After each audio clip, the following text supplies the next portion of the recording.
पढ़ेंगे बेटा bourse theory. सबसे पहले ये पॉइंट नोट करो। चलो आपका टाइम, आप पेन छोड़ो, पेन छोड़ो बेटा, छोड़े पेन, शुरू करें। चलिए, बोर्स थ्योरी शुरू करने से पहले एक बार पीछे चल करके इससे बातचीत कर ले। रदरफोर्ड, है ना। अब रदरफोर्ड का मोटा मोटी बात क्या था बेटा? रदरफोर्ड के मुताबिक एक एटम का ज्यादातर हिस्सा क्या था? ज्यादातर ये सीधा निकल गया था ना बेटा। इसका क्या मतलब था कि एटम का ज्यादातर हिस्सा, क्लियर, कुछ डिफ्लेक्ट किया था ना। ये कुछ डिफ्लेक्ट करने का मतलब क्या था? इस सेंटर में कोई पॉजिटिव चार्ज बैठा हुआ है, और जिस वक्त तक रदरफोर्ड का एक्सपेरिमेंट चल रहा था बेटा, उस वक्त तक न्यूक्लियस का डिस्कवरी, इसके बाद ही न्यूक्लियस का डिस्कवरी, है ना। और एक बात क्या था कि बहुत कम ऐसा था कि जिस रास्ते से गया, इसका क्या मतलब निकलता है कि सेंटर में जो भी पॉजिटिव चार्ज है उसका मास हेवी है, बहुत भारी है। आप अंदाजा नहीं लगा सकते बेटा कि एक न्यूक्लियस का मास कितना भारी है, यकीन मानो। चलो आज दिखाएंगे आप लोगों को कि एक न्यूक्लियस का मास कितना भारी हो सकता है किसी भी। और नॉट ओनली दैट, यहां से एक और चीज साबित होगा कि जो न्यूक्लियस का डेंसिटी है, किसी भी एटम का डेंसिटी ले लो, सबका डेंसिटी सेम है, कांस्टेंट है। किसी भी एटम का न्यूक्लियस का डेंसिटी सेम है, और डेंसिटी कोई मामूली वैल्यू नहीं है बेटा, काफी बड़ा वैल्यू है। इतना बड़ा है कि अगर उसका एक छोटा सा हिस्सा हमारे बॉडी में आए ना, तो हमारे बॉडी का वजन बहुत बढ़ जाएगा। तो बोलेगा सर छोटा सा हिस्सा आने का क्या बात है, हमारा पूरा बॉडी में तो कार्बन एटम का बना हुआ है, उसके अंदर न्यूक्लियस भरा पड़ा हुआ है। इससे अंदाजा लगाओ कि फिर न्यूक्लियस कितना छोटा है। न्यूक्लियस काफी छोटा है बेटा, ये सब कुछ बातचीत करते हैं, यहां फिर से समझते बेटा। सुनो, रदरफोर्ड का तीन मोटा मोटी बात था। ज्यादातर सीधा निकला, मतलब क्या? एक एटम का अंदर ज्यादातर हिस्सा खाली है। कुछ डिफ्लेक्ट किया, मतलब सेंटर में कोई एक पॉजिटिव चार्ज बैठा हुआ है, और जो रास्ता से वापस आ गया था उसका मतलब क्या समझते थे हम लोग? मास हेवी। यहीं तक था बात। इसके अलावा रदरफोर्ड एक और गलती किया था, याद है? ये गलती नहीं, गलती यहां किया था कि उसके मुताबिक जब इलेक्ट्रॉन घूमना शुरू करेगा तो एनर्जी एमिट करेगा, और जब एनर्जी एमिट करेगा तो ऑर्बिट का साइज छोटा होगा, और छोटा होते होते कोलैप्स। यही था ना इसका। ठीक है, चलिए बात करते हैं। इस वक्त जो हम लोग रदरफोर्ड बोर्स थ्योरी का जो बात करने जा रहे हैं बेटा, याद रखना, बोर्स थ्योरी का जिस वक्त बात है, हम लोग दो एंगल से पढ़ेंगे। एक, कहां कहां बोर रदरफोर्ड का करेक्शन किया, और दूसरा, किस जगह पे रदरफोर्ड बोर के साथ अग्री किया और कहां पर डिसअग्री किया। ठीक है, चलिए शुरू करते हैं हम लोग बोर्स थ्योरी। ये देख, पहला, आइए बात करते हैं यहां से यहां तक पढ़े, और आप लोग बताओ कि यहां से यहां तक का स्टेटमेंट बोर और रदरफोर्ड अग्री कर रहा है कि नहीं, है ना? अग्री कर रहा है। लेकिन यहां पर बोर क्या किया, फिर से देखा, करेक्शन किया। बोल तो जो डायग्राम अभी हम लोग देखे थे उसके मुताबिक रदरफोर्ड का जो ऑर्बिट का शेप होगा वो क्या होगा, और ये क्या बोला? सर्कुलर। सर्कुलर के साथ एक वर्ड इस्तेमाल किया बेटा। अब ये परमिटेड का भी मतलब हम लोग अगले लाइन में समझेंगे। यहां तक बात समझ में आया? इस लाइन को पढ़ के बोल कि बोर के साथ रदरफोर्ड अग्री कहां, डिसअग्री कुछ हो रहा है? बात करो, अग्री कर रहा है कि डिसअग्री कर रहा है? कंप्लीटली अग्री कर रहा है। रदरफोर्ड भी क्या बोला था कि एटम का पूरा मास कहां मौजूद होगा, और ये भी तो वही कह रहा है ना कि atom consist of positively charge nucleus responsible for the entire mass of the atom. पूरा का पूरा मास यही है, यहां पर अग्री कर रहा है। अब थर्ड पॉइंट पे अच्छे से समझना बात। ये देख, परमिटेड ऑर्बिट बोला ना। अब बोर के मुताबिक परमिटेड ऑर्बिट कौन होगा? वही होगा जिस ऑर्बिट में एंगुलर मोमेंटम किसका, इलेक्ट्रॉन का, किसके बराबर होगा? h/2π, या उसका मल्टीपल है। यही है ना। यानी परमिटेड ऑर्बिट के मतलब अकॉर्डिंग टू बोर क्या है? हर ऑर्बिट में इलेक्ट्रॉन को घूमने का परमिशन नहीं है। उसी ऑर्बिट में इलेक्ट्रॉन घूमेगा जिस ऑर्बिट में इलेक्ट्रॉन का एंगुलर मोमेंटम h/2π होगा। या अब यहां एक मजेदार कहानी सुनो। बोर से पूछा गया कि बोर भैया, ये जो आप फॉर्मूला बताएं h/2π आएगा, ये बिल्कुल सही है। बल्कि बोर का फॉर्मूला से कई जो हम लोग आगे चल के फॉर्मूला डिराइव करेंगे वो आज हमारा मॉडर्न क्वांटम मॉडल के साथ मैच करता है। यानी बोर सही था कई जगह पर। तो बोर से पूछा कि आप तो ये सही फॉर्मूला निकाले h/2π, अब ये भी बता दो कहां से आया। तो बोर पता है क्या बोला था? जानी ना। हाँ, बोर अपनी थ्योरी को एक्सप्लेन नहीं कर पाया था कि h/2π कहां से आया, कोई और एक्सप्लेन किया था। बोल कौन एक्सप्लेन किया था? De Broglie. आगे चल करके जब डी ब्रॉगली पढ़ेंगे बेटा, वहां दिखाएंगे कि बोर के मुताबिक जो h/2 आया वो कहां से आया और कैसे आया। फिलहाल बोर नहीं बता पाया था, और ये उसका ड्रॉबैक में काउंट किया जाएगा कि बोर अपनी बात को एक्सप्लेन नहीं कर पाया। ठीक है, यहां तक आगे देख क्या कहता है। इंटरेस्टिंग बात है कि इलेक्ट्रॉन मूव करेगा परमिटेड ऑर्बिट में, तो वो क्या नहीं करेगा, यानी वो रदरफोर्ड का करेक्शन किया। रदरफोर्ड बोला जब घूमेगा तो एनर्जी एमिट करेगा, ये बोला एनर्जी एमिट, और ऐसा ऑर्बिट को क्या नाम दिया गया, या बोर्स ऑर्बिट। तो भैया बोर्स ऑर्बिट का आ गया, वो बात तो समझ में आ रहा है। बोर अपना थ्योरी रहेगा तो बोर ऑर्बिट नाम दिया। बाकी सुन लो, स्टेशनरी ऑर्बिट और नॉन रेडिएटिंग ऑर्बिट क्यों कहा गया। व्हाई नॉन रेडिएटिंग ऑर्बिट, क्योंकि एनर्जी रेडिएट। और स्टेशनरी ऑर्बिट का कहानी सुन लो बेटा, अभी आप लोग जो एग्जाम दे रहे हैं ये सब का सब एग्जाम क्या है,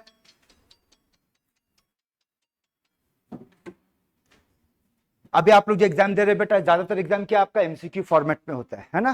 पहले वेस्ट बंगाल ज्वाइंट कैसा होता था, सब्जेक्टिव। जब सब्जेक्टिव होता था तब एक क्वेश्चन पूछा गया था वेस्ट बंगाल ज्वाइंट में। क्वेश्चन ये था कि does electron remains stationary in stationary orbit, ये था सवाल। ठीक है, और मजेदार एक कहानी सुन लो, 2 मिनट सुन लो, उसके बाद कहानी आगे बढ़ाते हैं। और जिस वक्त वेस्ट बंगाल सब्जेक्टिव हुआ करता था बेटा एग्जाम, उस एग्जाम का पैटर्न पता था क्या था, 3 घंटे का फिजिक्स 100 मार्क्स का सब्जेक्टिव, 3 घंटे का केमिस्ट्री 100 मार्क्स का सब्जेक्टिव, और 3 घंटे का बायोलॉजी 200 मार्क्स का सब्जेक्टिव। नहीं, 2 दिन में होता था। और जो लोग इंजीनियरिंग देता था उसका होता था 3 घंटे का मैथ्स सब्जेक्टिव 200 मार्क्स का। अब मजेदार कहानी सुनो, जो टॉपर हुआ करता था बेटा उन लोगों का फिजिक्स का स्कोर सुनोगे, फिजिक्स स्कोर होता था 9, 10, 11, 12, वो टॉपर होता था। आपका पढ़ाई पहले के मुकाबले में बहुत आसान हो गया है, समझे। आइए बात करते हैं। तो पूछा गया था कि does electron remains stationary in stationary orbit, जवाब था नो। इलेक्ट्रॉन तो घूम रहा है, उसका एनर्जी स्टेशनरी है, इलेक्ट्रॉन स्टेशनरी नहीं है। जब तक वो अपने ऑर्बिट में घूमेगा उसका एनर्जी चेंज नहीं होगा, तो एनर्जी को यहां स्टेशनरी कहा गया। ठीक, तो पहले तो बोर ये बोला कि जब इलेक्ट्रॉन अपने ऑर्बिट में होगा, परमिटेड ऑर्बिट में होगा, तो उसका इलेक्ट्रॉन एनर्जी चेंज नहीं होगा। लेकिन अगले पॉइंट में क्या कहता पढ़, कि एनर्जी चेंज होगा। क्या, जब वो जंप करेगा, कहां, हायर टू लोअर में होगा तो लॉस दिखाएगा, और अगर लोअर से हायर हुआ तो, आया बात समझ में बेटा, क्लियर है। ये क्या पढ़े हम लोग यहां पर, बोर्स का थ्योरी को समझे। ठीक है, आइए अब बातचीत करते हैं। यहां देखो एडवांटेजेस ऑफ बोर्स थ्योरी। पहली बात तो ये समझ लो, पढ़ो इसको,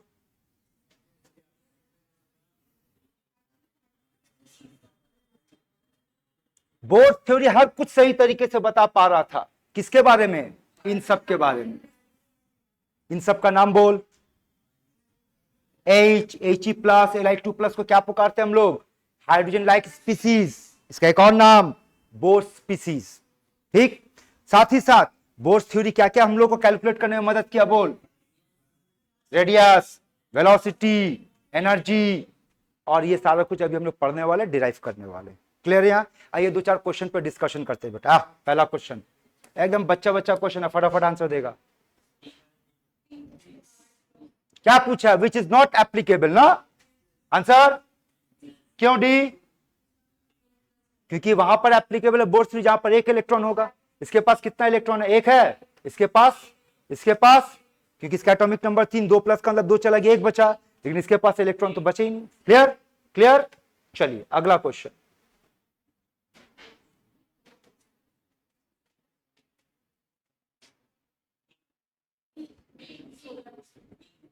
बॉम्बे, हाँ क्यों, क्योंकि वो सिर्फ हाइड्रोजन एटम नहीं है, हाइड्रोजन एटम एक इलेक्ट्रॉन का खेल होगा, मोनो इलेक्ट्रॉन सिस्टम का खेल होगा, है ना। अगला सवाल बेटा,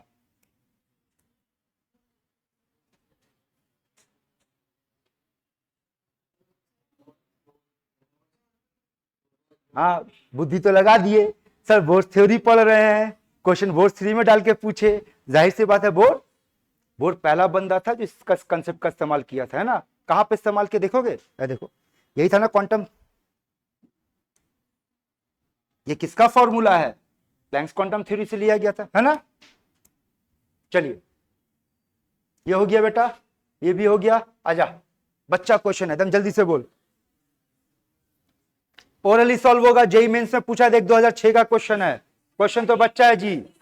आंसर दिल्ली। इतना टाइम लगेगा भी तुम खाना पकाने में? आंसर डी होगा। क्यों होगा डी? NH/2 पाई, एन का वैल्यू बाई 2, ओरली बना। अगला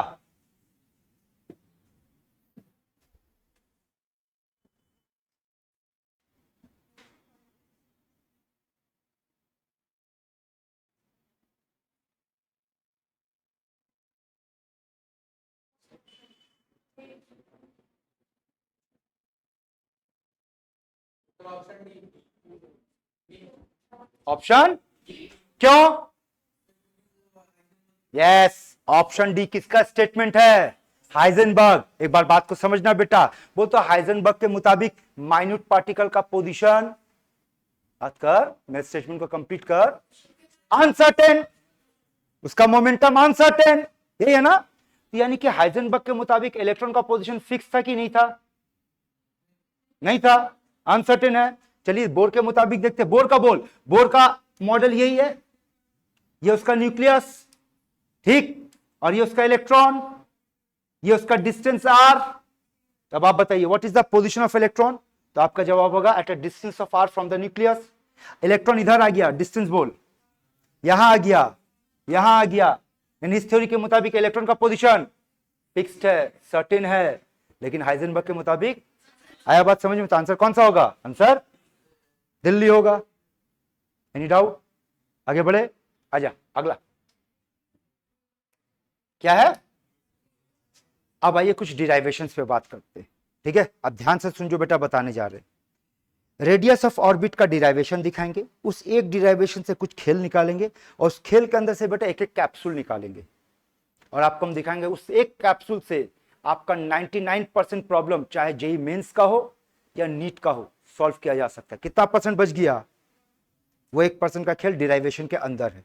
जो उतना गहराई तक जा पाएगा बेटा वो गेम खेलेगा, अदरवाइज आप एक कैप्सूल से सारा का सारा गेम खेल पाओगे। कैसे बताते हैं? यहां तक ओके आप लोग का? ठीक, आइए शुरू करते हैं।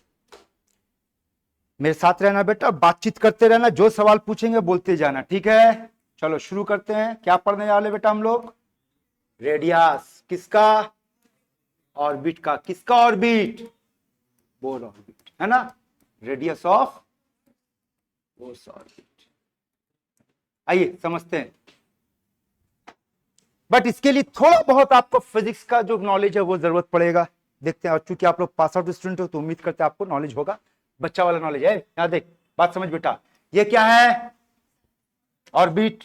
ये हमारा, ये, और ये हमारा उसका दूरी आर। क्लियर? पहला सवाल, what is the charge of electron?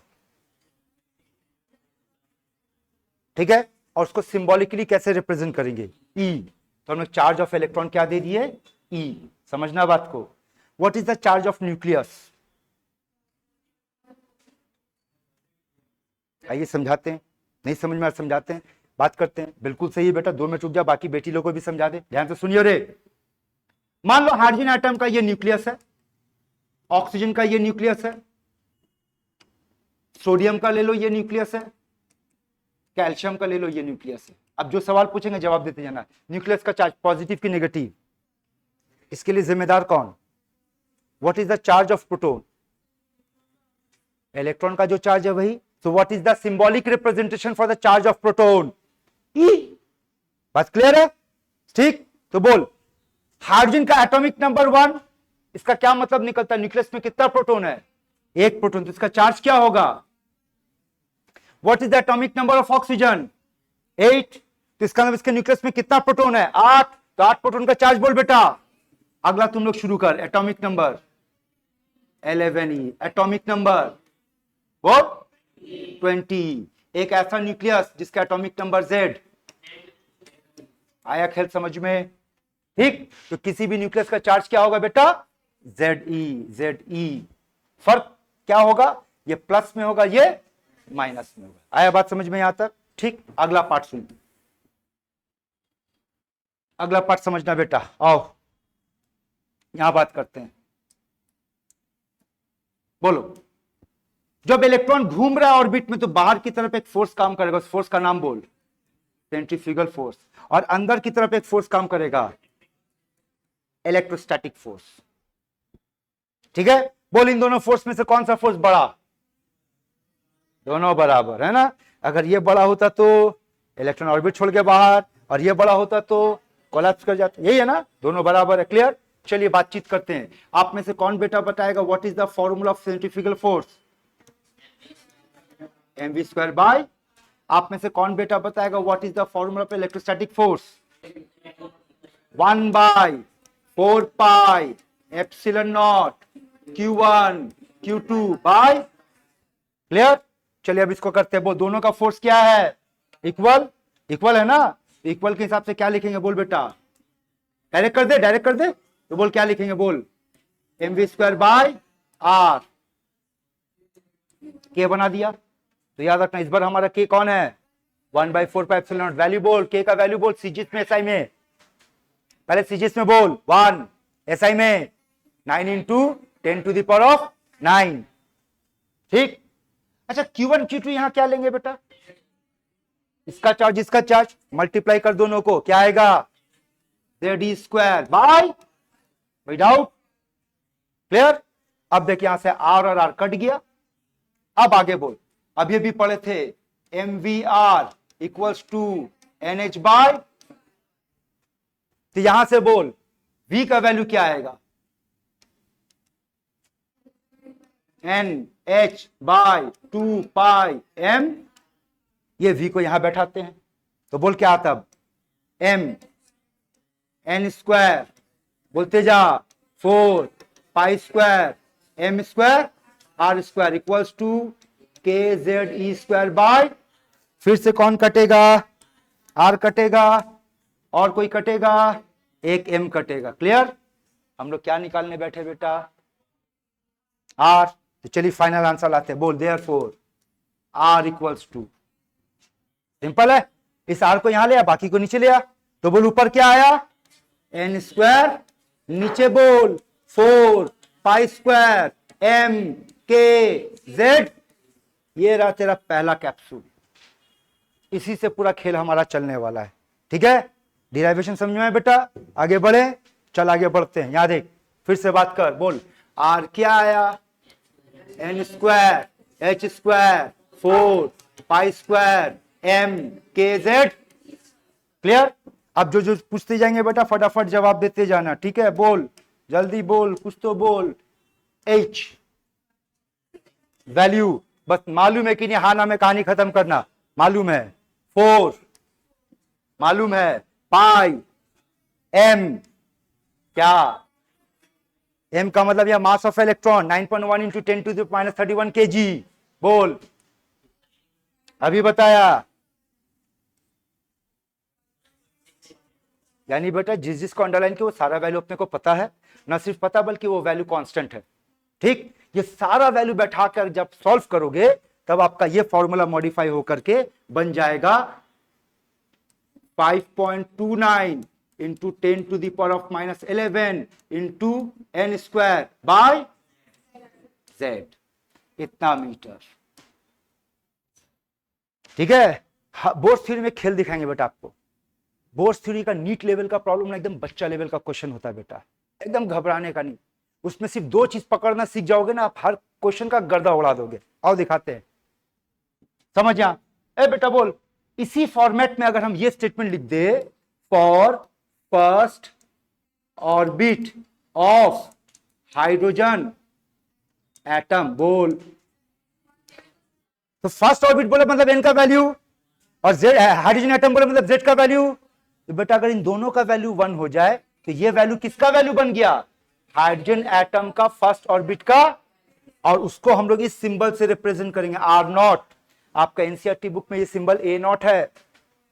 ठीक है ना, बोर्स रेडियस या हाइड्रोजन एटम का, और ये किसके बराबर आएगा? 5.29 इंटू 10⁻⁻11 मीटर, या फिर आपको याद रखना 0.529 एमस्ट्रॉन्ग, या फिर बेटा आपको याद रखना है 52.9 पिकोमीटर। आया बात समझ में? ठीक, अब आओ फाइनली अब हमारे फॉर्मूला तैयार होता है। यही आपका अल्टीमेट कैप्सूल है, इसी को पकड़ो, 99% क्वेश्चन आपका सॉल्व। क्या है बोल, आर इक्वल्स टू ये का मतलब क्या, आर नॉट इंटू बाय, बस खत्म कहानी बेटा। इसी पे हम तुमको सारा का सारा प्रॉब्लम इसी पे बना के दिखा देंगे। तुम कोई भी नीट का प्रॉब्लम उठा लो, जेई का उठा लो, एम्स का उठा लो, सब इसी से बनने वाला है। बस अब खेल को पकड़। तेरा हर बोर्ड के थ्योरी में दो चीज मिलेगा, एक कांस्टेंट, दो वेरिएबल। एक कांस्टेंट और दो वेरिएबल, कौन सा होगा वहां, बोल बोल बोल, एटॉमिक नंबर और ये। यानी आप जब क्वेश्चन को सॉल्व करने बैठना ना बेटा, आपको सिर्फ दो ही चीज देखना है, किस ऑर्बिट की बात कर रहे हैं और कौन सा एटम है। जिस एटम की बात करेंगे वो जेड हो गया, और जो भी ऑर्बिट होगा वो एन हो गया, और आर नॉट आपको याद रखना है। आया बात समझ में? अगला पॉइंट देखते हैं, ये बात समझ में आ रहा है, R is proportional to N square and inversely proportional to Z. बोल बेटा, आया बात समझ में? इसका क्या मतलब निकलता है ये समझते हैं। मान लो अगर आपके पास ऐसा सवाल पूछा, हाइड्रोजन एटम है तेरे पास, हाइड्रोजन एटम है तेरे पास, इसका सेकेंड ऑर्बिट और इसका थर्ड ऑर्बिट कौन बड़ा, बोल बोल। इसका मतलब जानते हैं आपको क्या किया गया, z कांस्टेंट है, n वेरी कर रहा है, तो n कैसे वेरी कर रहा है डायरेक्टली, तो कौन ऑर्बिट बड़ा होगा। लेकिन अगर आपसे यह सवाल पूछ लिया गया कि हीलियम प्लस का सेकेंड और हाइड्रोजन का सेकेंड में कौन बड़ा, तो अब क्या किया गया, वो n को फिक्स कर दिया, z से बात होगा, जिसका z ज्यादा उसका एटॉमिक नंबर रेडियस कम, तो आंसर बोल, हाइड्रोजन बड़ा होगा, हीलियम छोटा होगा। आया बात समझ में? ये था इसका मतलब। क्लियर है बेटा यहां तक? हाँ चलिए, तो हम लोग क्या कंप्लीट किए यहां पर, बस एक फॉर्मूला पकड़ कर रखना है आपको, बस ये याद रखना है बेटा। डिराइवेशन आप पूरा नोट कर लो, स्टेप्स नोट कर लो, लैंग्वेज सीख लो, याद आपको ये रखना है, इसी से सारा का सारा खेल चलेगा। क्लियर है? आगे बढ़े, क्या पढ़ाई किए बेटा अभी हम लोग, आइए आगे बात करते हैं। अब हम लोग बात करने वाले क्या, वेलोसिटी किसका, कहा,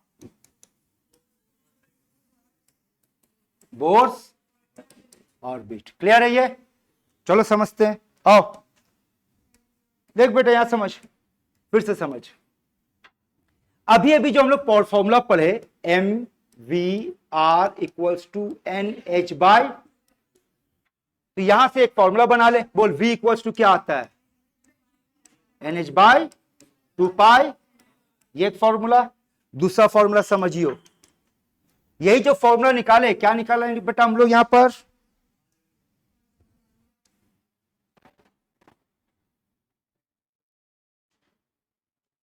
आजा क्या निकाले, v equals to N H by 2 pi M, यही तक था बात कर, कौन नहीं लिखा, 2 मिनट पहले पढ़े ना बेटा, एक बार फिर से याद दिला दे, बोल 4 pi square M K Z, बैठा देते वहां। बैठाने का मतलब क्या होगा, बोल उल्टा हो जाएगा, तो बोल ऊपर क्या आया, 4 pi square M K Z E square by N H, N square ना एच स्क्वायर। क्लियर है? चल काट छट लगा, बोल कौन कटेगा, क्या बचेगा, एन एन कट गया, एम कटेगा, एक पाई कटेगा और 2 कटेगा। क्लियर? राजा बेटा अब अगला बोल, बोल 2 पाई एम उड़ गया, K Z E square by N H. आया बात समझ में? ठीक, अब फिर से बात करते हैं, बोलना 2 पता, पाई पता, के मालूम है, ई मालूम है, एच मालूम है, फिर से कौन सा बच गया बेटा, जेड और एन, और सारा वाइल पता पुट करेंगे, तो देख ये पुट करने के बाद आपके पास आएगा 2.188 into 10 to the power of 6 metre, sorry पहले इंटू कर ले, बोल क्या आएगा ऊपर, Z by N unit metre पर सेकेंड। फिर से बात करते हैं, वही लैंग्वेज का इस्तेमाल करते हैं, for first orbit of hydrogen atom कितना आएगा, यही आएगा ना, उसको क्या नाम देंगे, वी नॉट। तो वी नॉट कितना आया बेटा, 2.188 into 10 to the power of 6 metre पर second. Clear? So final formula बोल, v equals to V naught into Z by, बस यही वो कैप्सूल है जिसको आपको पकड़ के बैठना है, याद करना, इसी से सारा बन जाएगा। आया बात समझ में? बस इसमें आपको किसका वैल्यू याद रखना है बेटा? वी नॉट का याद ना, रिलेशन बोल वी के साथ जेड एन इनवर्सली होगा, ये याद रखना है। और एक बात याद रखना कि velocity is equal to C, V not equal to C by 137। बोल तो ये क्या दिया? खाना पका के दे दिया बेटा। This is the relation between the velocity of electron in first orbit of hydrogen atom and the velocity of light, इसके बीच में रिलेशन है।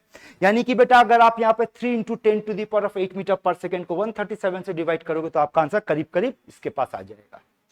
ठीक है, अगला सवाल आप लोगों के लिए। पहला सवाल, हाइड्रोजन एटम में कितना ऑर्बिट? ये सवाल पूछ चुके थे। Infinite orbit. हाइड्रोजन एटम किसी भी ऑर्बिट में कितना, किसी भी एटम में कितना ऑर्बिट पॉसिबल है? इनफाइनाइट ना। Do you know what is the meaning of infinite orbit?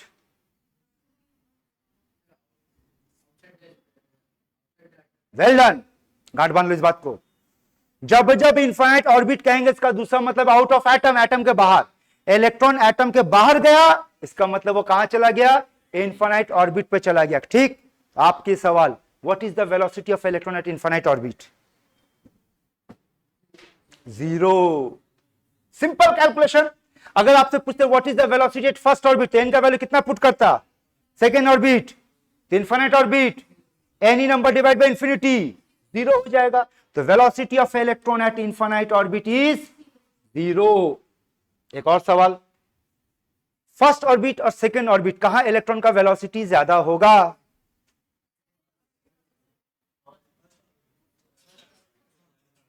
अरे गधेड़ी, इनवर्सली है ना, तो बोल फर्स्ट और सेकंड में किसका ज्यादा होगा? होना भी चाहिए। याद रखना, इलेक्ट्रॉन जितना न्यूक्लियस के नजदीक होगा उसका वेलोसिटी उतना। तो सोचो तो इलेक्ट्रॉन दूर होते होते एटम से बाहर चला गया, घटते घटते कहां पहुंच गया? आया बात समझ में बेटा? क्लियर है यहां तक? ठीक, तो अभी आप लोग 2 टॉपिक नोट करोगे, फिर आगे बातचीत करते हैं। क्या क्या? रेडियस और, चलिए शुरू कीजिए बेटा, आप लोग नोट करना। हो गया? चेंज करें बेटा लोग, सबका हुआ?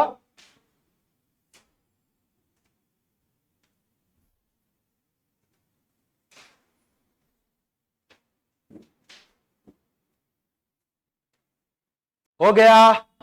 कर दे चेंज बेटा।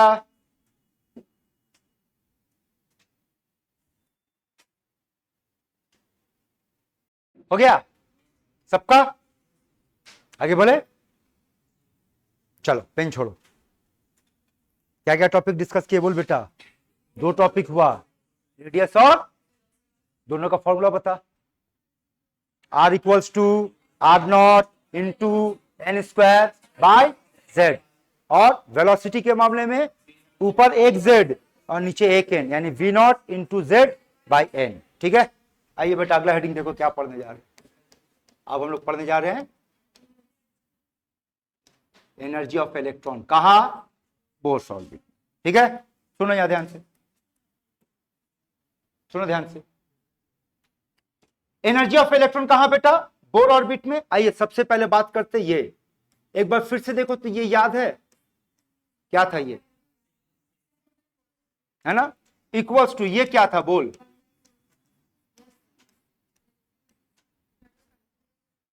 यही पढ़े थे। बोल बेटा, आर और आर कट गया, दोनों तरफ हाफ मल्टीप्लाई कर।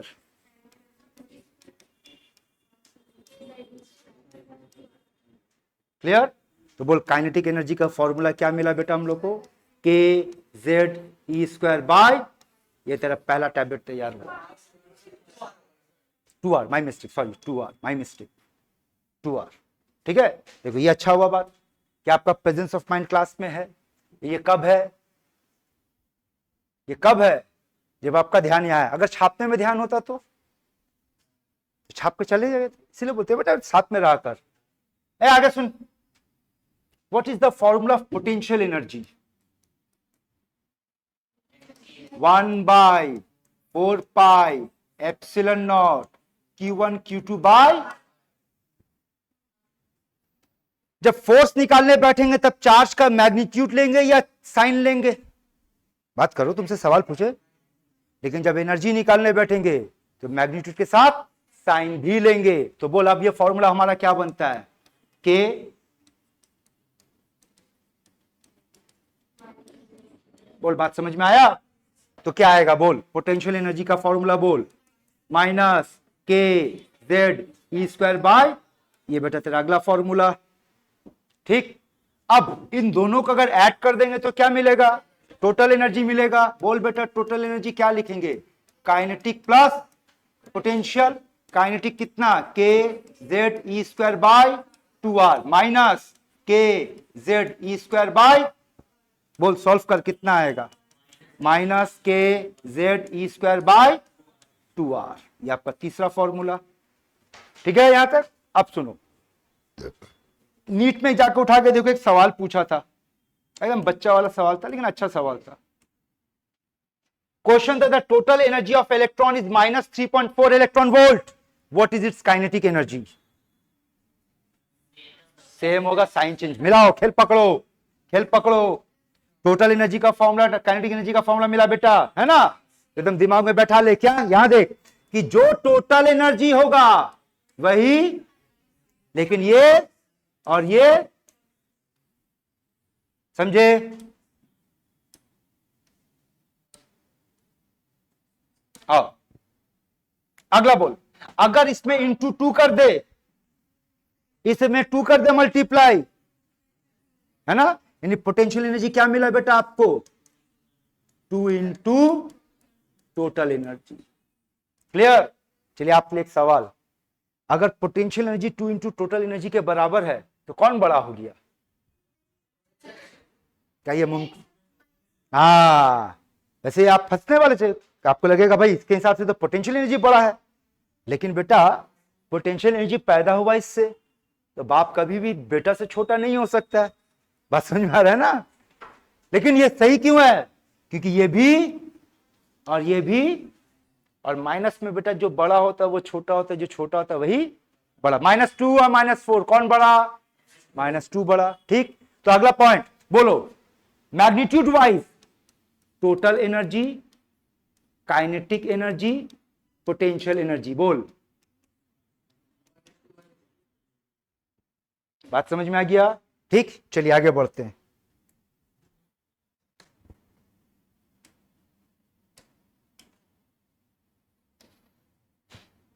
फिर से टोटल एनर्जी का नाम क्या दिए बेटा हम लोग, ई। टोटल एनर्जी जो निकाले हम लोग उसको क्या नाम दिया हम लोग, ई, यही है ना। ई का फॉर्मूला एक बार देख ले, बोल क्या है, माइनस के जेड स्क्वायर बाय, याद रखियो, उठकर बोल, माइनस के जेड ई स्क्वायर बाय 2।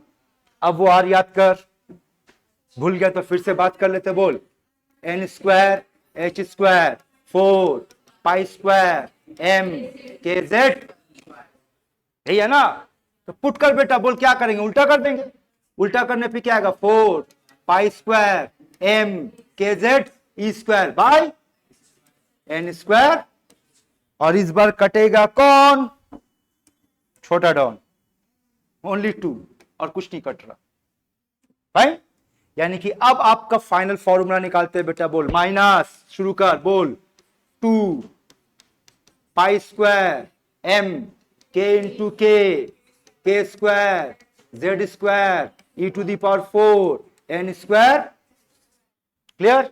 फिर से अंडरलाइन करें वो सारी चीज को जिसका जिसका वैल्यू हम लोग को पता है, बोल 2 पाई एम के ई एच। क्लियर? ये सारे वैल्यू को जब पुट करेंगे तो बोल बेटा ई क्या आने वाला है, -2.18 into 10 to the power of -18 into बॉल ऊपर कौन बचा, जेड, नीचे एन, यूनिट जूल पर एटम। फिर से यही खेल को कंटिन्यू कर, फिर से यही खेल को कंटिन्यू कर, बोल याद खेल क्या लिखेंगे, बोल for first orbit of hydrogen atom. बोल पुट करने पे क्या आएगा, सिंबल क्या देंगे, सिंबल क्या देंगे, अरे सिंबल बोल, ई नॉट, है ना। अब बोल कितना आएगा, -2.18 into 10 to the power of -18 joule पर एटम, है ना। रुको यहां लिखते, मजा नहीं आया वहां, इस वैल्यू को ऊपर लिखते हैं। आओ फिर से समझते हैं, हाइड्रोजन एटम लिख लेना यहां पर, ठीक है। मेरा राइटिंग समझ में आ रहा तो, हाँ फिर से बोल दे रहे बेटा, मेरा राइटिंग पे कोई चूचा नहीं कर सकता है, याद है ना, क्यों, क्योंकि तुम लोग डॉक्टर बनने का तैयारी मेरे से गंदा होने वाला तुम लोगों का, आप लोग तो एडजस्ट करोगे ही। आइए बात करते हैं। बोल बेटा ई नॉट का वैल्यू बोल। -2.18 इंटू 10⁻⁻18 जूल पर।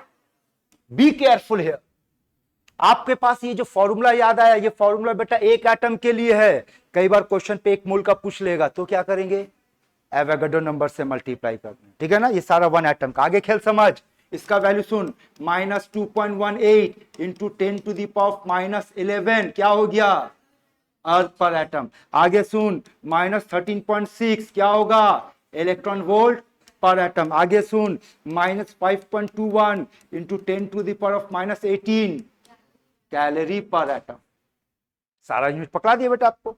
यानी अब हमारा फाइनल फॉर्मूला तैयार कर बोल। E equals to E naught, बोलते जा बेटा, इंटू Z² बाय, क्लियर।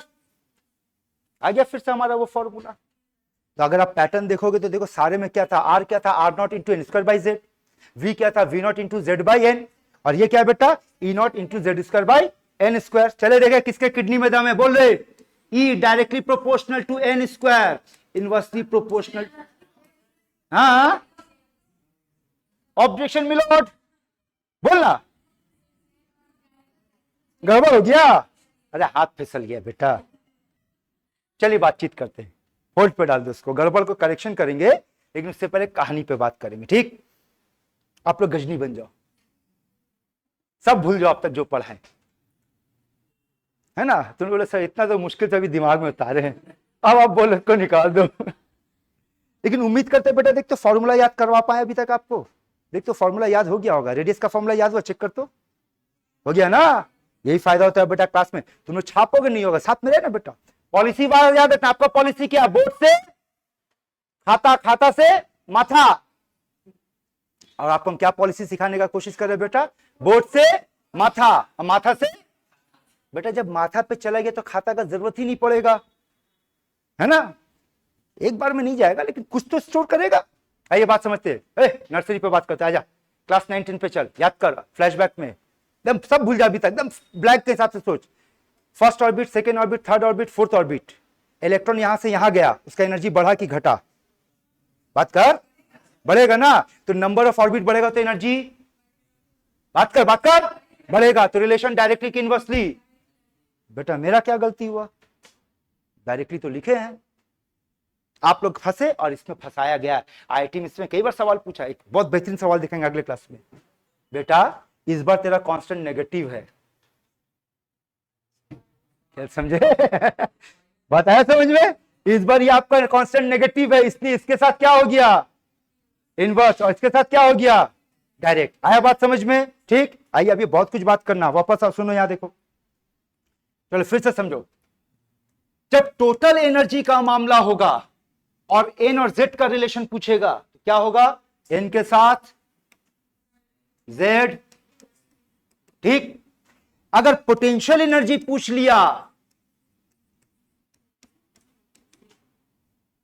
देखिए तो आप मेरी बात को समझे कि है काइनेटिक एनर्जी,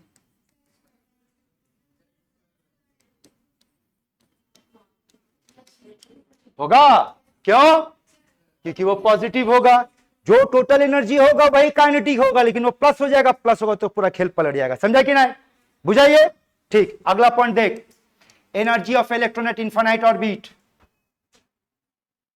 अरे बैठा ना, इन्फिनाइट ऑर्बिट, एन का वैल्यू इंफिनिटी, आंसर बोल, 0 होना भी चाहिए बेटा। थोड़ी देर पहले हम लोग इलेक्ट्रॉन को निकाल कर बाहर फेंक देते, वेलोसिटी कितना था, उसके पास एनर्जी रहता तब ना घूमता, एनर्जी भी 0 है, तो इनफाइनाइट ऑर्बिट पे एनर्जी 0। क्लियर यहां तक?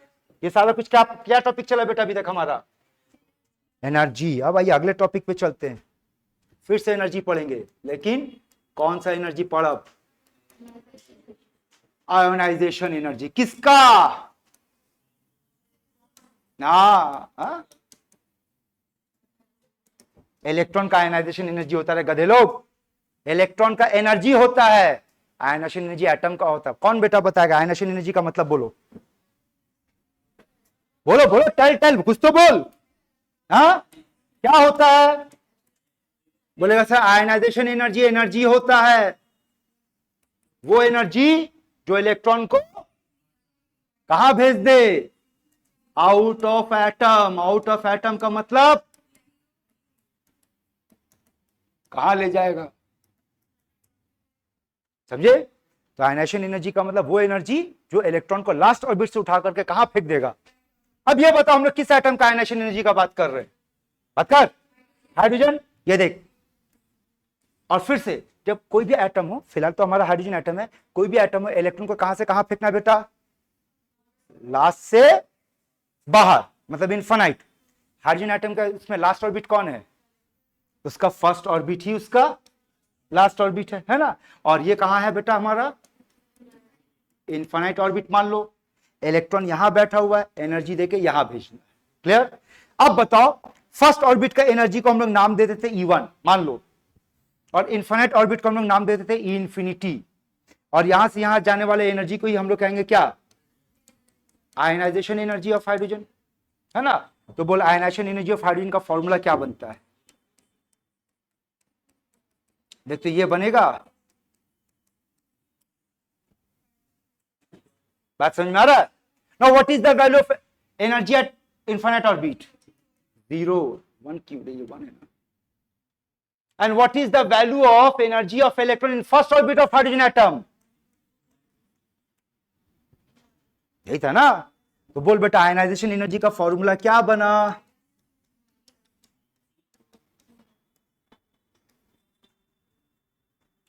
मतलब ई नॉट पॉजिटिव होता है या नेगेटिव होता है? और आयनाइजेशन एनर्जी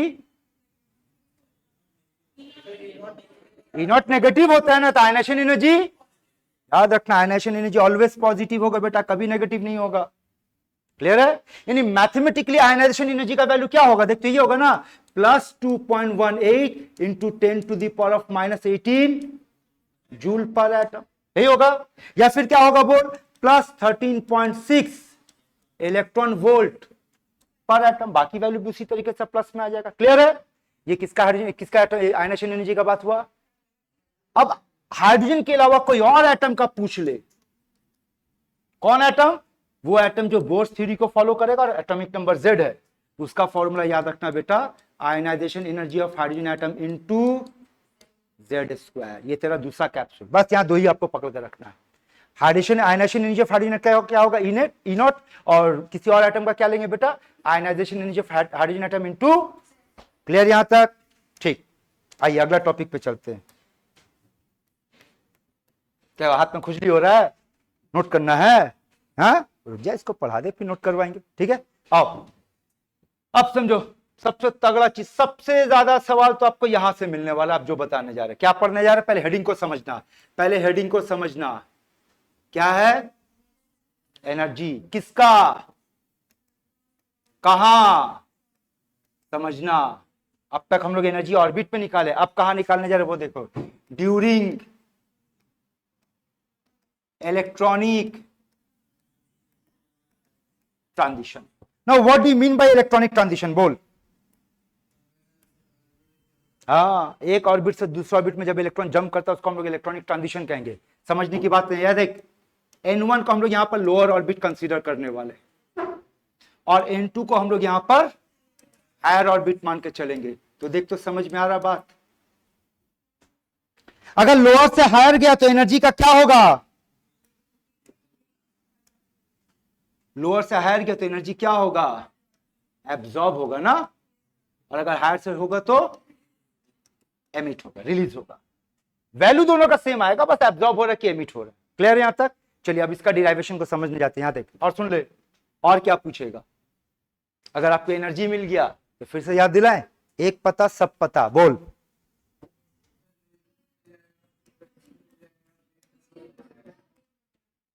यहां चार हम लोग फॉर्मूला पता करने वाले हैं कि जब इलेक्ट्रॉन एक ऑर्बिट से दूसरे ऑर्बिट में जाएगा तो उसका एनर्जी कितना होगा, उस एनर्जी का वेवलेंथ कितना होगा, उस एनर्जी का फ्रीक्वेंसी कितना होगा, या उस एनर्जी का वेव नंबर कितना होगा। क्लियर है? आइए बेटा बात करते हैं, फिर से समझ। यहां देख, फिर से डिराइवेशन पे चलते हैं। इस बार मान लो ये मेरा N1 और ये मेरा N2 है। क्या है इसका मतलब? Lower orbit, higher orbit. और N1 का एनर्जी को नाम दे दिए E1 और N2 का एनर्जी को नाम दे दिए E2। पिछली बार E1 को हम लोग मान के चलते हैं फर्स्ट ऑर्बिट का एनर्जी, इस बार E1 हमारा क्या है? N1 ऑर्बिट का एनर्जी। कंफ्यूज मत करना बेटा, ठीक है? N2 हो गया एनर्जी E2। इलेक्ट्रॉन यहां बैठा हुआ है, यहां जाएगा एनर्जी एब्जॉर्ब करेगा, यहां बैठा हुआ यहां आएगा एमिट करेगा। जो भी होगा वो क्या कहलाएगा? Change in energy. किसके बराबर होगा? बोल। हाई माइनस लो होगा। चलिए खेल शुरू करते। बोल डेल्टा ई का वैल्यू क्या है बेटा? E2 minus E1। अब E2 के लिए देखते ये लिख सकते हैं E0 into Z square by N2 square. नीचे क्या था? N स्क्वायर था ना, माइनस। आगे बोल बेटा क्या लिखेंगे? E0 into Z square by, क्या कॉमन निकालेंगे और क्या निकलेगा? जेड स्क्वायर, है ना। पर ध्यान देना E0 तो निकाल रहे हैं, पर क्या निकाल रहे? फॉलो करना, माइनस E0 और बाहर हो गया, अंदर बोल क्या बचा? अब N1 पॉजिटिव हो जाएगा तो अंदर क्या बचेगा बेटा? 1 बाई N1 स्क्वायर, और यहां पर 1 बाई, कोई डाउट? ठीक। अब आइए इसको फाइनल टचअप देते। बोल व्हाट इज डेल्टा ई का फॉर्मूला? ई माइनस E0 कौन था? यही था ना। और यहां पर क्या आएगा बेटा? -1 बाई इंटू, जगह कम है, आजा बेटा नेक्स्ट पेज में चलते हैं। फिर से दोबारा उतार दे रहे। तो बोल हमारा डेल्टा ई का फॉर्मूला क्या आया? आयनाइजेशन एनर्जी किसका, उसके बाद माइनस इंटू होगा। बहुत बढ़िया, वेल डन, आप लोग बहुत अच्छा कर रहे हैं बेटा, गजब ढार, एकदम ऐसी एक्टिव बना रहेगा, काम करते रहा। अब आइए इसका अगला पार्ट पे चलते हैं। फ्रीक्वेंसी निकालना है। बोल एनर्जी की जगह क्या लिख सकते हैं? H new. तो न्यू अगर निकालेंगे तो एच को वहां फेंक देंगे, तो बोल क्या बन जाएगा? I E H by H, 1 by into, ये तेरा दूसरा कैप्सूल तैयार हो गया। ठीक। अगला डेल्टा ई का फॉर्मूला लैम्डा के टर्म में, H C by lambda, H C को वहां डाल दे, क्या बचेगा बेटा? 1 by lambda equals to I E H by H C, 1 by, क्या लिख रहे? N1 square -1 by into. Clear. अगला सवाल, आई ई एच वेरिएबल टर्म ना कांस्टेंट टर्म? एच सी, बोल। Very good, very good. बोले सर ये बन गया रिडबर्ग कांस्टेंट, यानी 1 बाई लैम्डा अब मेरा क्या बन गया बेटा? R, 1 by N1 square, 1 by N2 square into, आया बात समझ में? ठीक है। 1 बाई लैम्डा का दूसरा नाम, तो यहीं से मेरा वेव नंबर भी आ गया। 4 फॉर्मूला निकल गया, देख ले। एनर्जी निकल गया, फ्रीक्वेंसी हो गया, वेवलेंथ हो गया, वेव नंबर हो गया। बस ये ध्यान में रखना कि जब वेवलेंथ या वेव नंबर निकालना है बेटा, आपके क्वेश्चन पे दिखना, जब बनाने बैठोगे ना, कई बार दिया आयनाइजेशन एनर्जी का वैल्यू दे दिया, एच का वैल्यू, सबको साइड कर, इनको आंसर निकालना है, मैं आर से बैठा करके सॉल्व करेंगे। अब आर का वैल्यू क्या है? 109,678 सेंटीमीटर इनवर्स, या फिर बोल 1.09 इंटू 10⁻⁷ मीटर इनवर्स। क्लियर है? अगले क्लास में एक और खेल सिखाएंगे कि इसका इस्तेमाल नहीं करना है, पहले आप लोग करके आओ, फिर सिखाएंगे नहीं करना तो जल्दी बनेगा। ठीक है, आगे सुन, एक और खाना रेडी कर ले। जब जब ये फॉर्मूला बनाने बैठेगा तो फिर से एक कांस्टेंट आएगा बेटा, है ना। इस कांस्टेंट का तो कोई नाम नहीं दिया गया है, पर हम लोग अपना जैसे याद है ना, एच और सी को मल्टीप्लाई करके रट गए कि 2 इंटू 10⁻⁻25, वैसे इसको भी रट जा। क्या? Ionisation energy of hydrogen by H का वैल्यू 3.3 इंटू 10⁻15, इसको रट जा। इसके लिए सारा खेल शॉर्ट में हो जाएगा आपका। हाँ बेटा, किसमें? ये, हाँ ये अच्छा सवाल पूछा कि सर हम लोग यहाँ पे कौन सा वैल्यू बैठा के सॉल्व किए, है ना। जब कुछ नहीं पता तो हम लोग कौन सा वैल्यू पे काम कर रहे बेटा? एसआई पे। ये एसआई बैठाएगा, ये एसआई बैठाएगा तो यही आएगा, ये सीजीएस बैठा, ये सीजीएस बैठा तो भी यही आएगा। ठीक है, यहां तक क्लियर है बेटा आप लोग को? तब आप लोग नोट करना शुरू कीजिए।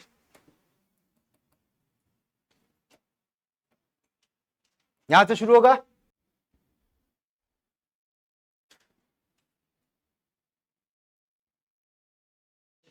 हो गया? चेंज करे।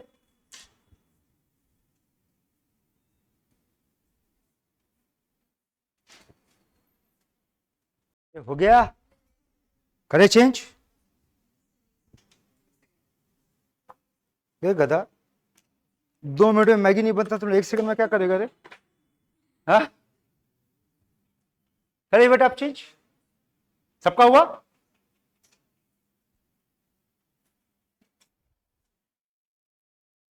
हो गया सबका, करे चेंज।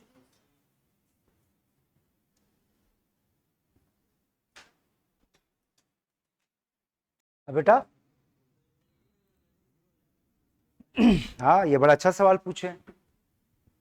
ऐसा एक क्वेश्चन मिलेगा बेटा एमसीक्यू में आपको कि जब इलेक्ट्रॉन न्यूक्लियस के नजदीक आ रहा है तो उसका potential energy, kinetic energy, total energy में क्या वेरिएशन देखने को मिल रहा है? बताओ।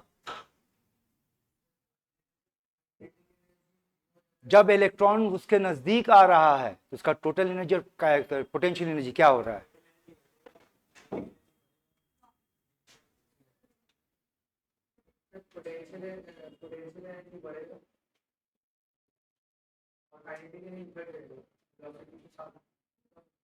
चलिए फिर से बात को समझते हैं, बोलो। चलो बेटा डिस्कस करते हैं। अच्छी बात, देखो अच्छा क्वेश्चन उठाया ना, लॉजिक से समझते। बोल, ये बना न्यूक्लियस, इलेक्ट्रॉन फर्स्ट ऑर्बिट पे, इलेक्ट्रॉन सेकंड ऑर्बिट पे। बोल किसका टोटल एनर्जी ज्यादा है? फर्स्ट ऑर्बिट सेकंड ऑर्बिट, किसका टोटल एनर्जी ज्यादा है? सेम है बेटा। पता है इसका मतलब, आप लोग अगर ये जवाब दे, इसका सिंपल मतलब निकला कि पिछले 1 घंटे में जो बके वो आप लोग पूरा बर्बाद कर दिए एक बार में। सिंपल सा मेरा सवाल है, टोटल एनर्जी फर्स्ट ऑर्बिट का ज्यादा कि सेकेंड ऑर्बिट का ज्यादा? सेकेंड ऑर्बिट का ज्यादा, लेकिन ये भी याद रखना ज्यादा तो है लेकिन नेगेटिव में वो ज्यादा है ना? ज्यादा तो है लेकिन नेगेटिव में ज्यादा है, समझे बात? अच्छा, अभी अभी हम लोग क्या पढ़े थे? ये तो पढ़े ना बेटा, देखना कहां गया।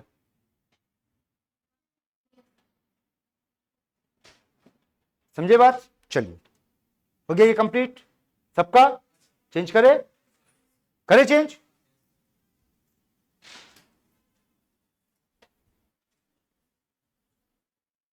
हो गया, करे चेंज।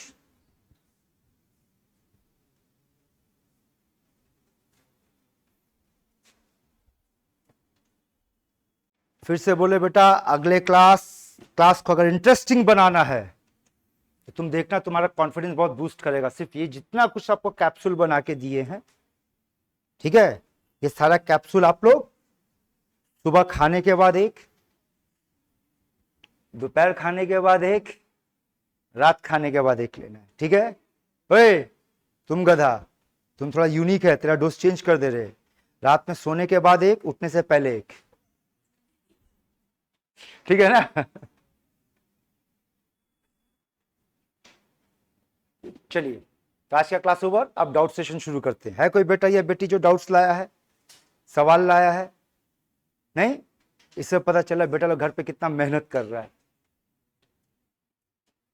तुम लोग पता है जो कुछ नहीं करते वो कमाल करते हैं।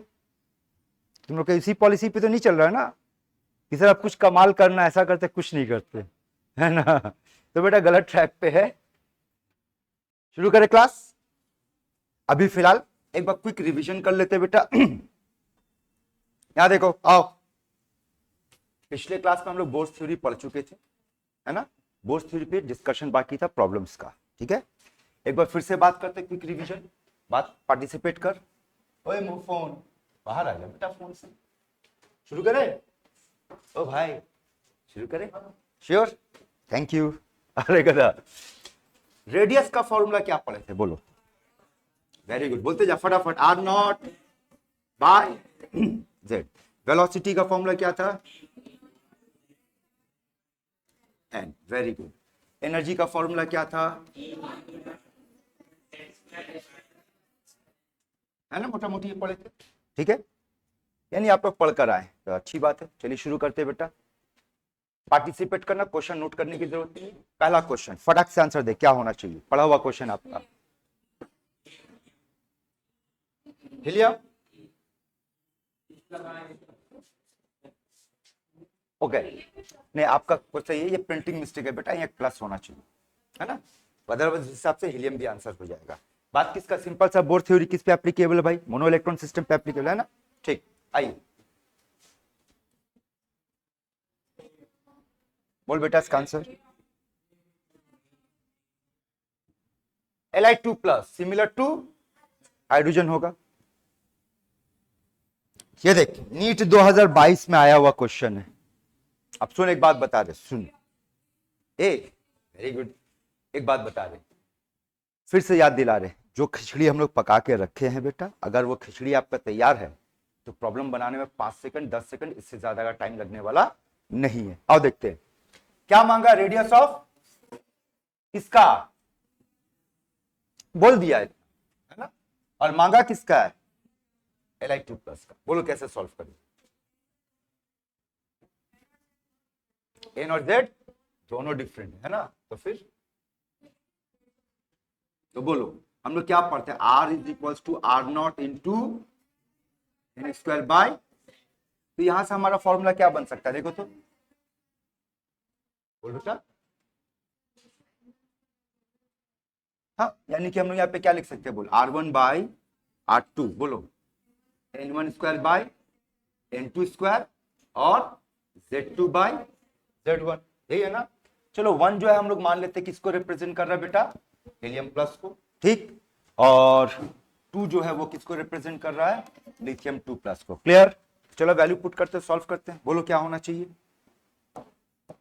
बोलो R1 दे दिया ना, कितना दिया 105.8 और R2 मांगा गया आपसे, N1 सेकेंड ऑर्बिट माने 4, N2 थर्ड ऑर्बिट मतलब 9, क्लियर, Z2 कौन होगा 3 और Z1 2, क्लियर, ठीक, यहां से कटा बेटा 2, यहां से कटा 3, तो बोल रेडियस कितना आया आपका 105.8 इंटू 3/2। चल एक लमसम कैलकुलेशन करके बोल कितना आता है, एक लमसम कैलकुलेशन कर बोल ये कितना है 105, 2 है 100 पकड़ मतलब 50 पकड़ ले, 50 इंटू 3 150, 150 के आसपास आंसर कौन है, ए है। क्लियर यहां तक, चलिए एक एक्सपेरिमेंट करते हैं, आइए बेटा बात करते हैं। सोचो इस क्वेश्चन को कोई और तरीके से अगर सॉल्व करना हो डायरेक्ट कर सकते, यही बात है ना, ये जो इतना किए यहाँ पर हम बोले ना हमारा खिचड़ी रेडी है, यहाँ क्या मांगा, रेडियस ऑफ थर्ड ऑर्बिट किसका Li2 प्लस का। अगर इस हिसाब से बात करते तो बोलो आर नॉट का वैल्यू, और कितना बात हो रहा है पिकोमीटर, तो पिकोमीटर में हमारा वैल्यू कितना था बोल 52.9, एन स्क्वायर कितना होगा 9 बाय जेड कितना 3, 3 कट गया बेटा, 3 इंटू 50 देखो वही आंसर आ रहा है। आया बात समझ में, यानी कि हम लोग इस चीज का इस्तेमाल ही नहीं किया, जो आपको दिया गया इसका इस्तेमाल नहीं किया। क्लियर यहां तक, आगे बढ़े बेटा, नेक्स्ट क्वेश्चन, चलो पढ़ो तैयार हो जाओ, एकदम बच्चा वाला क्वेश्चन है। वैसे देखो यहां पर आपका एक काम आसान कर दिया, क्या बताओ तो, एक काम आपका आसान कर दिया, क्या बताओ तो, फर्स्ट एक्साइटेड स्टेट तो बोला, साथ में ब्रैकेट में n का वैल्यू 2 बोल दिया। बेटा अगर n का वैल्यू 2 यहां ना बोला जाए तो आप में से ज्यादा बच्चे फर्स्ट एक्साइटेड स्टेट को फर्स्ट ऑर्बिट पकड़ के बैठ जाएगा, ये गड़बड़ नहीं होना चाहिए, ठीक है। ग्राउंड स्टेट का मतलब फर्स्ट एक्साइटेड इसका मतलब n इक्वल्स टू 2, तो सेकंड ऑर्बिट वो फटाफट आपसे ओरली बनेगा, जबकि आपका आर नॉट का वैल्यू भी दे दिया, देखो ना दिया तो भी नहीं। किस ऑर्बिट की बात कर रहे हैं बेटा, बी, हाँ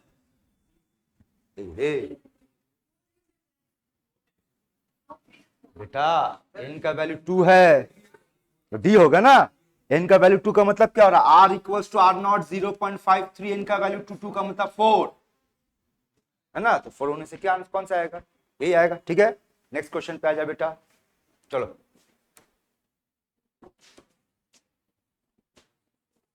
ये एम्स में आया हुआ क्वेश्चन है,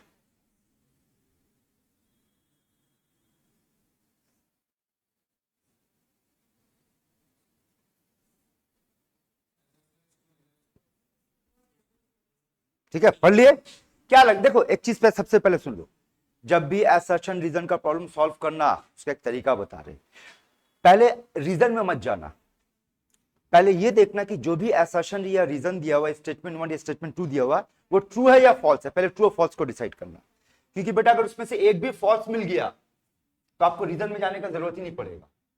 रीजन में तो आपको तब जाना होगा जब दोनों ट्रू होगा। ठीक, क्या लगता है पहला स्टेटमेंट ट्रू है बेटा? बिल्कुल है ना। The radius of first orbit of hydrogen atom of course इतना होता है। और आगे क्या बता रहे हैं कि radius of each circular orbit का वैल्यू ये दिया गया है ना। यानी इससे हम लोग first orbit, second orbit, third orbit निकाल सकते हैं। तो बोलो आपके मुताबिक क्या लगता है, दोनों स्टेटमेंट करेक्ट है? क्या वो इसका करेक्ट एक्सप्लेनेशन है? बात करो, बात करो। नहीं है बेटा, कैसे नहीं है? यही तो इसका एक्सप्लेनेशन हो रहा है ना।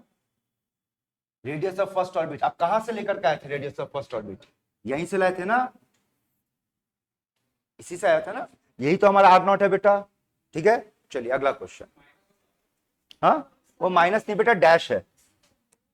उसको माइनस कहां से पड़े, वो डैश दिया हुआ। ठीक है, चलो एकदम बच्चा वाला क्वेश्चन है। अभी तक बेटा वेलोसिटी का क्वेश्चन देखें, जेई में नहीं पूछा है, नीट में नहीं पूछा, एक बार बहुत पहले पूछा था, एम्स में पूछा था, देखो 2001 में पूछा है वेलोसिटी का। चलिए बात करते हैं, क्या पूछा, कौन सा ऑर्बिट? बोर्स थ्योरी का प्रॉब्लम अगर आपको सॉल्व करना है, आपको सिर्फ दो ही चीज ढूंढना है बेटा। क्या क्या ढूंढना है बोल? एक एन ढूंढना और जेड। जेड क्या हमारा 1, एन कितना हमारा 2, वी का फॉर्मूला बोल, वी नॉट याद है कितना था 2.188 10 to the power of 6 into Z by, answer बोल ओरली कैल। दिल्ली सबका होगा बेटा, ऑफ कोर्स डी। क्लियर यहां तक? आइए अगला क्वेश्चन पे बात करते हैं, पढ़ो इसको।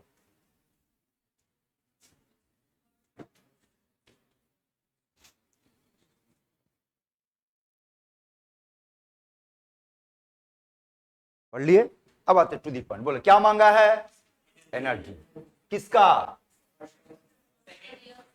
फर्स्ट का दे दिया और मांगा किसका है? किस यूनिट पे बात हो रहा है? अच्छा, पर एटम दिया हुआ, ठीक है ना। तो बोल हमारा फॉर्मूला क्या होगा? E इक्वल्स टू, यही होगा ना, -21.79 into 10 to the power of -12। अब आगे बात कर, इंटू क्या होगा? Z कितना 1 है। कोई एटम बोला बेटा यहाँ, आप हाइड्रोजन पकड़ोगे, Z बाय N कितना है?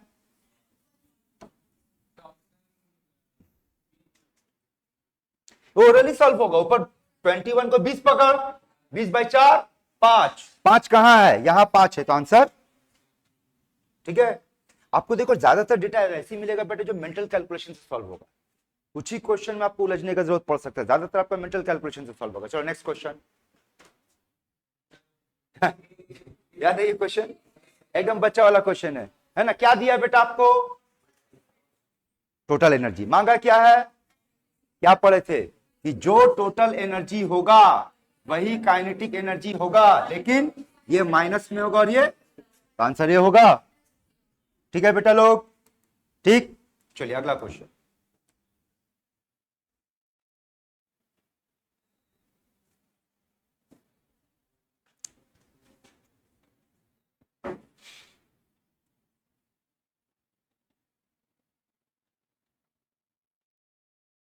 पढ़ लिए? चलिए बात करते, क्या मांगा? Energy E not. किस लैंग्वेज में बात करें? इलेक्ट्रॉन वोल्ट कितना लेंगे बेटा? 13.6 इंटू जेड। कौन है जेड?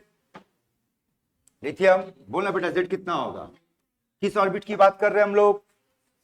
सेकेंड, मतलब बाय 4। चल एक मेंटल कैलकुलेशन लगा, 4 या 12, ऑप्शन सी मेंटल कल है ना। एक लमसम क्या होगा? 4 या 12, 3 इंटू 9 27, 27 आंसर। ठीक है, चल बेटा अगला क्वेश्चन।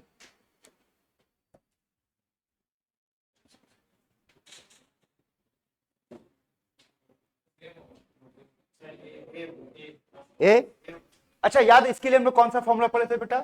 कि ionisation energy of any other atom having atomic number Z is equals to ionisation energy of hydrogen atom into Z²। Clear बेटा? बोल ionisation energy of hydrogen atom कितना होता है इलेक्ट्रॉन वोल्ट में? 13.6। किसकी बात कर रहे हैं? हीलियम। Z का मतलब 2 मतलब 4, कितना होगा आंसर? क्लियर? चलिए पढ़ो इसको।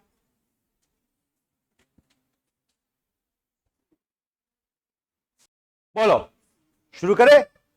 क्या पूछा बेटा आपसे? बात करो बात करो।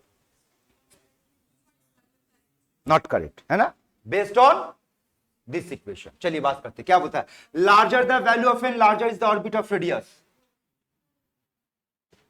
एन का वैल्यू जितना ज्यादा होगा उतना बड़ा ऑर्बिट होगा। बात सही है या गलत है? सही है ना भाई। एन किसको रिप्रेजेंट करता है? आइए बात करते हैं अगला। Equation can be used to calculate the change in energy when the electron changes orbit. इसके ऊपर तो पिछले क्लास में पूरा डिराइवेशन किए थे बेटा, है ना। इसी से तो डेल्टा ई निकाले थे, याद है। इसका इस्तेमाल कर सकते हैं, ये भी सही है। फिर कह रहा for n equals to 1 the electron has more negative energy than it does for n equals to 6। क्या लगता है बोलो, n का वैल्यू अगर 1 बैठाएंगे तो जो आंसर आएगा 6 बैठाएंगे, ज्यादा आएगा कि कम आएगा विथ नेगेटिव? है बोलो क्या लगता है?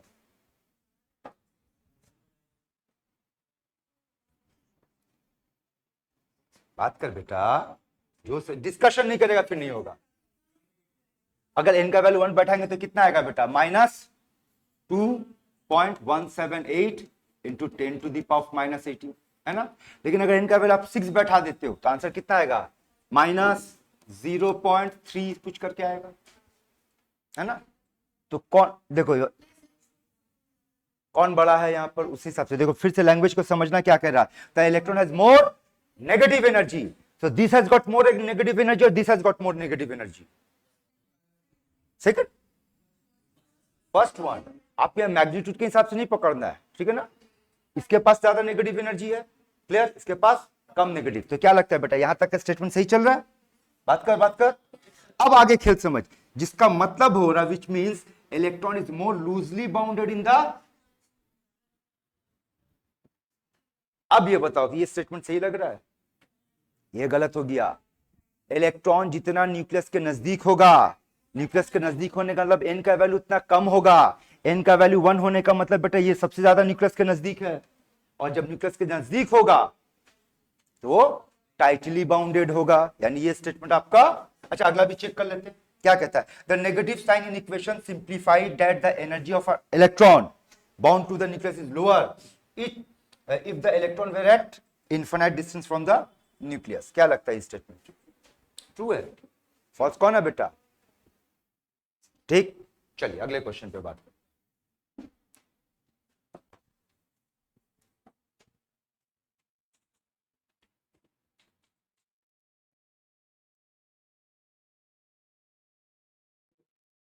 पढ़ लिए? क्या मांगा है? डेल्टा ई, नहीं क्लियर? बोलो सारा किस खेल में चल रहा है बेटा? अर्ग में। तो बोल डेल्टा में, अर्ग में आयनाइजेशन एनर्जी कितना पकड़ेंगे? 2.18 इंटू 10 टू द पावर -11। उसका हमारा फॉर्मूला क्या था? 1/n1 square minus 1/n2 square. बोल n1 कितना? n2 तो कितना आएगा? 1/1 - 1। डायरेक्ट बोल, आया समझ में या दिखा दे? आया? सॉल्व कर, बोलो सी होगा। चलो देखते हैं आंसर होगा। अरे एक लमसम कैलकुलेशन करना बेटा। 10 का पावर, बोलो 8/9 का मतलब कितना हुआ? रफली 1, but it is actually less than 1। यानी कि 2.18 से जब आप स्मॉल स्लाइटली लेस देन 1 से मल्टीप्लाई करोगे तो इसी के आसपास से थोड़ा सा कम आएगा, जो कि किस ऑप्शन में हम लोगों को दिख रहा है? सी में दिख रहा है। ठीक है बेटा, चल अगला क्वेश्चन। ये अच्छा क्वेश्चन है, देखो तो पकड़ पाते हो कि नहीं।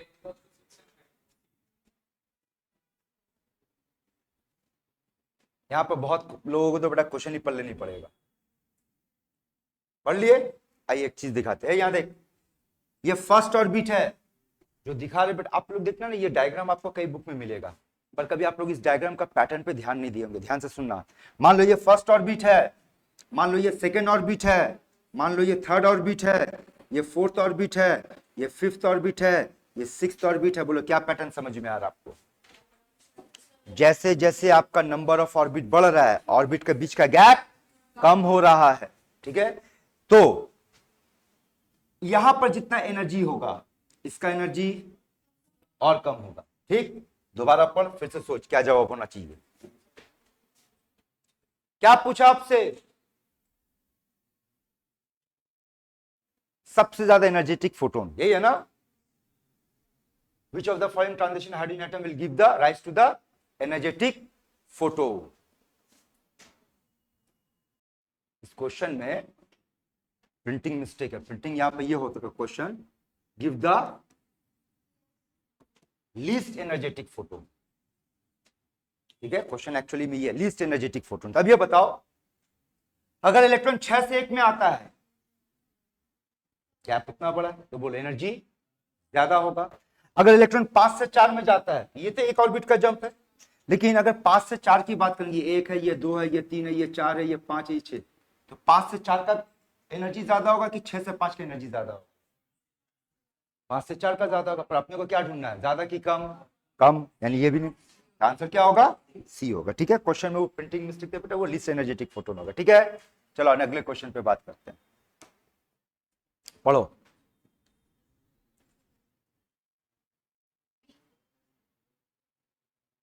इस बार ध्यान देखना, आपको जो एनर्जी दिया वो कैसे दिया है? पर मोल पे। याद है पढ़ते वक्त क्या बात की थी कि हमारा एनर्जी हमेशा जूल पर एटम में होना चाहिए, लेकिन चूंकि यहाँ पे बेटा आपका ऑप्शन भी किलो जूल पर मोल में दिया है, इसलिए टेंशन लेने का बात नहीं, आप इसको उसी तरीके से सॉल्व करेंगे। तो बोलो यहाँ पर क्या करना, क्या मांगा आपसे? Energy of which orbit? Fourth. तो बोल E equals to E naught, E naught पे क्या लेंगे? यही लेंगे, तो ये लेंगे -328 इंटू जेड। कोई एटम बोला? हाइड्रोजन एटम है ना, तो जेड का वैल्यू 1 बाय, बोल बोल बोल, 4 का मतलब, अब तो सॉल्व कर। क्या हुआ?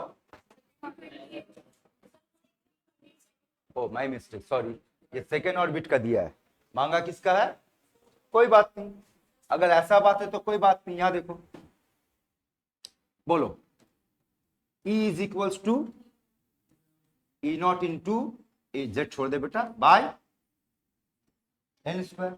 तो बात कर लेते हैं, energy in second orbit by energy in fourth orbit क्या होगा?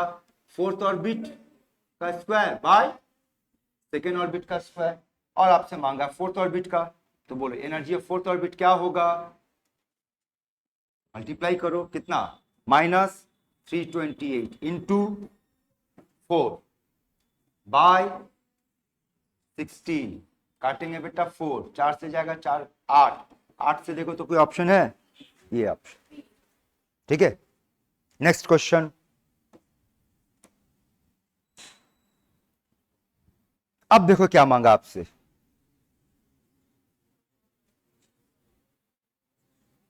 सुबह हो गया बेटा, उठ जा। क्या मांगा है? क्या आप लोगों को फ्रीक्वेंसी के लिए खिचड़ी पका के दिए थे? देखो तो क्या बोले थे कि अगर आप फ्रीक्वेंसी के लिए प्रॉब्लम सॉल्व करोगे तो आपका प्रॉब्लम ये आएगा बेटा,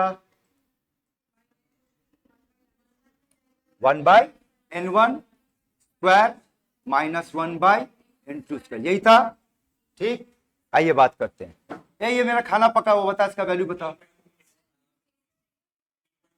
जेड छोड़ दो ना, हाइड्रोजन एटम में, बोलो 3.3 इंटू 10⁻15।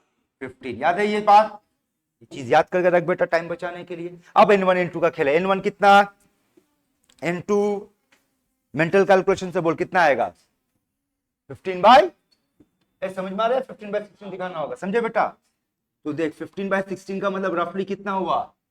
1। तो इसी के आसपास आंसर होना चाहिए, ढूंढो, है ऑप्शन सी, ठीक है? चलो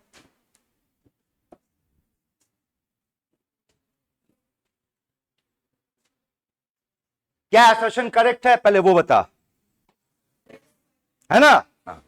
क्या रीजन वाला स्टेटमेंट भी करेक्ट है? इंटीग्रल वैल्यू का मतलब क्या हुआ? होल नंबर, ये भी सही है। क्या ये इसका एक्सप्लेनेशन है? NH/2 पाई का एक्सप्लेनेशन तो बोर खुद नहीं दिया था, याद है ना? NH/2 पाई का एक्सप्लेनेशन कहां से मिलेगा हम लोगों को? हाइजेनबर्ग कहां से? डी ब्रॉगली से, है ना? तो आंसर क्या होना चाहिए बताओ? सी कैसे? सी कहेगा तो तुम एक तो इनकरेक्ट बता रहे हो बेटा, अभी दोनों करेक्ट बताया गया, लेकिन ये इसका एक्सप्लेनेशन नहीं होगा, ठीक है? यहां तक हाँ, ये एक तगड़ा क्वेश्चन। ये देखिए आईआईटी जिसको भी हम लोग जेई एडवांस कहते हैं बेटा, उसमें आया था 2019 में। और ये एक नहीं, रुक जाओ, इसको बाद में से आप लोग सॉल्व करना, पहले सुनो कुछ बताते हैं। इस क्वेश्चन को पैराग्राफ टाइप क्वेश्चन में था ये, और इसका 2 बार पूछा था, उसी यही को 2 बार पूछा, ध्यान से देखना, आंसर पे छोड़ दो। ये क्वेश्चन है 2019 का, ये देख दोबारा वही क्वेश्चन है, बस अलग ऑप्शन। ठीक है, अब ऑप्शन ये हुआ वो, आइए हम लोग अपना तैयार करते हैं। क्या कहता है, radius of orbit, nth orbit, तो वो तो रेडियस के साथ इनका क्या रिलेशन था, इसके साथ, स्क्वायर के साथ ना, तो बोल 1 किसके साथ मैच कर रहा है, T. Clear. Angular momentum mvr equals to nh/2 pi, तो n के साथ क्या रिलेशन हुआ, डायरेक्टली, तो n के साथ डायरेक्टली मतलब s। क्लियर। आजा बेटा, काइनेटिक एनर्जी के साथ n का रिलेशन दिखाए है इनवर्सली, लेकिन पोटेंशियल एनर्जी के साथ n का रिलेशन डायरेक्टली, तो इसके साथ इनवर्सली n स्क्वायर, तो इनवर्सली का मतलब क्या होगा, n⁻⁻2 कौन है, p है। क्लियर। और पोटेंशियल एनर्जी के साथ क्या रिलेशन था बेटा, डायरेक्टली, मतलब कौन है, t। आइए मिलाते हैं, 3 के साथ s बोला है, 3 के साथ कौन है भाई, p है, नहीं होगा। 4 के साथ q बताया, 4 के साथ नहीं होगा। 4 के साथ u बोला, नहीं होगा। 3 के साथ p बोला, 3 के साथ p बोला, तो ये क्लियर है। अब उस वाले भी क्वेश्चन में आ जाओ, देखो तो ठीक में वापस और भाग जाता है। 2 के साथ r, तो भाई 2 के साथ तो p है, नहीं 2 के साथ s है ना। 1 के साथ p, 1 के साथ t, ये आपका करेक्ट आंसर। ठीक है, एक सिंपल से सवाल बेटा, सारे में n के साथ रिलेशन पूछा था, डायरेक्टली और इनवर्सली है। ठीक है, यहां तक की बात बेटा, आगे बढ़े, चलिए आओ इस क्वेश्चन पे बात करते हैं, पढ़ो इसको।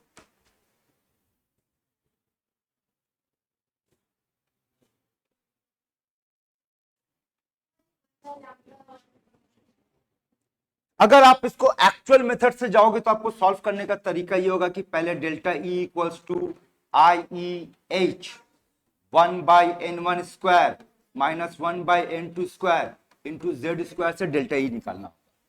फिर इस डेल्टा ई को equals to H C by lambda करके फिर ये एच बैठाएंगे, सी बैठाएंगे और लैम्डा निकाल, तो बहुत लंबा टाइम लग जाएगा। बोल अपना खेल क्या था, डायरेक्ट करेंगे बेटा 1/लैम्डा। अब ध्यान रखना कि आर का जो वैल्यू है वो किस यूनिट पे बात कर रहा है, किसमें बात हो रहा है बेटा, तो मीटर के हिसाब से आर का वैल्यू बोल बेटा 1.09 10⁻⁷। क्लियर। n1 कितना 1, n2 कितना 1 - 1/4 3/4, तो आंसर ये हो गया। तो वो लैम्डा कितना आएगा, पलट दे, तो वो ऊपर क्या आएगा 4, नीचे क्या है 1.09 × 3 और 10⁻⁷ को ऊपर ले जा -7। तो यहां पर देखा, अगर तुम ऑप्शन को भी देखोगे तो आपसे बोले भाई 10⁻⁻7 की जरूरत है, बाकी पार्ट का कैलकुलेशन से बोल। अगेन आप सोच, ये आंसर करीब करीब 3 होगा, ऊपर 4 है, 1 पॉइंट समथिंग होना चाहिए, 1 पॉइंट समथिंग, सी, आंसर सी होगा। आया बात समझ में। लेकिन अगर आप उस मेथड से जाओगे कि पहले डेल्टा ई निकालेंगे, क्योंकि क्वेश्चन का डेटा आपको बनाकर ही उस तरीके से दिया कि आपको डेल्टा ई से एच निकालो, सी बैठा वो करो, उतना टाइम अपने पास नहीं होगा।